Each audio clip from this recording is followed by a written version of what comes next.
There is no going back to the person that I was before Haditha Dam. This was unlike any mission we'd been taught about in Ranger history. We sent 100 guys and they had like a battalion, so we were outnumbered. My chief fear was, am I gonna have the guts to go forward? Am I gonna have that courage? I was a 19-year-old private. What I was truly getting myself into, I had no clue. The Haditha Dam was essentially a very important strategic point for the invasion of Iraq. It provided one of the only main highways across the Euphrates. It provided hydroelectric power to the western half of Iraq. The initial fear was that the Iraqi army might sabotage the dam and actually flood the entire city of Haditha. This would be disastrous to the people there, but it would also be disastrous to the invasion. The idea was that it would go quite simply. And we would seize this hard point and then hold on to it for about 30 hours. And then by then, the conventional forces would relieve us. And so things just didn't quite go that way. As you pull up to the dam, I remember seeing it for the first time, and it was just so huge. The structure itself was, I don't know how many stories, but it's in the double digits, I'm sure. Haditha Dam was about 2 miles long, about 150 feet tall. When we pulled up to the dam, my platoon was tasked with taking a series of buildings on the near side as we approached.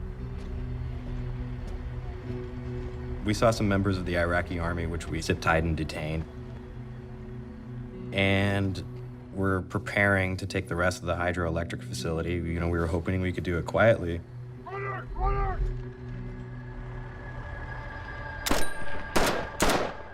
Didn't even think about the fact that I was shooting until after I fired 4 or 5 rounds, and we'd all stop shooting because the targets weren't standing any longer. It took probably a good 30 seconds to realize that we just shot somebody.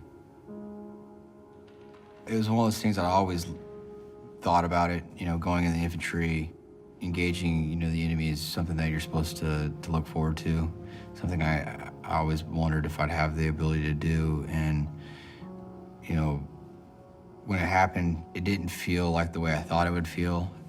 I didn't really feel anything. It didn't feel real at the time. It didn't feel any different than training.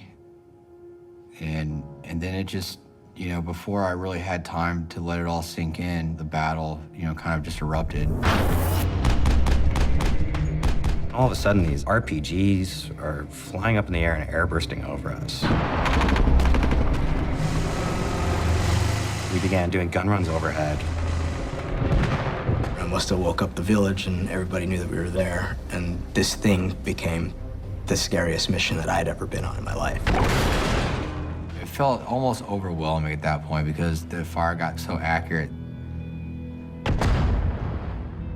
One of our rangers looked to peek over his position and at that point was hit by the large piece of shrapnel.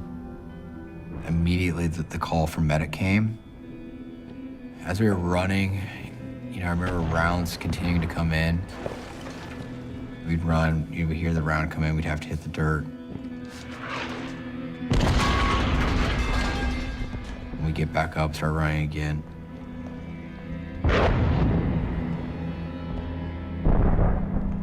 When I got there, they had him leaning up against the wall.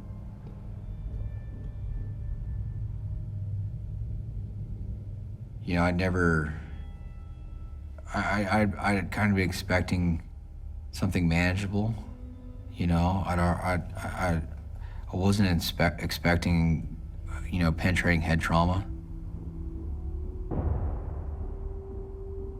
I felt like I froze.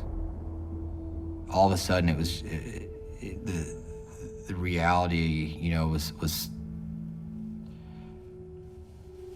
I was scared, like it was the worst thing I'd ever seen in my entire life.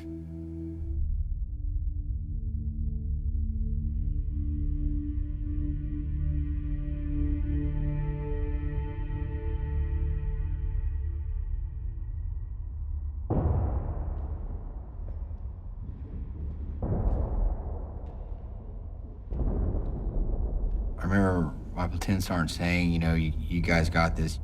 And it probably wasn't but 5 or 10 seconds, if that I was frozen. It felt like an eternity. I never wanted to work on one of my buddies,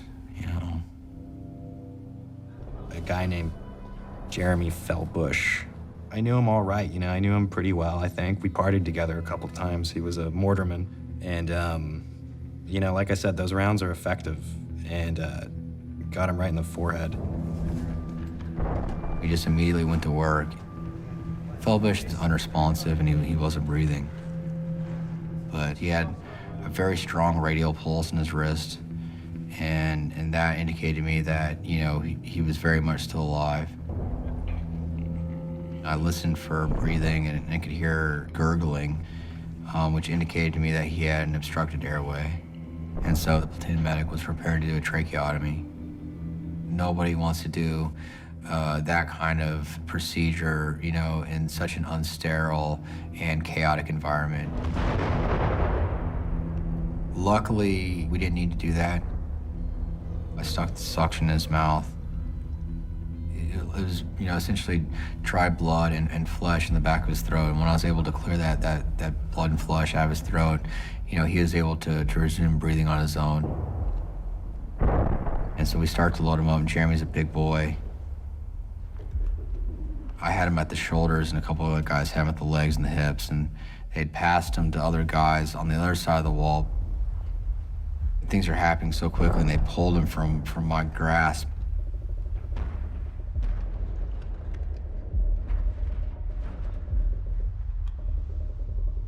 I think everyone was, at that point, in fear for Jeremy's life. We drove to the center of the dam. I had his head sitting in my lap.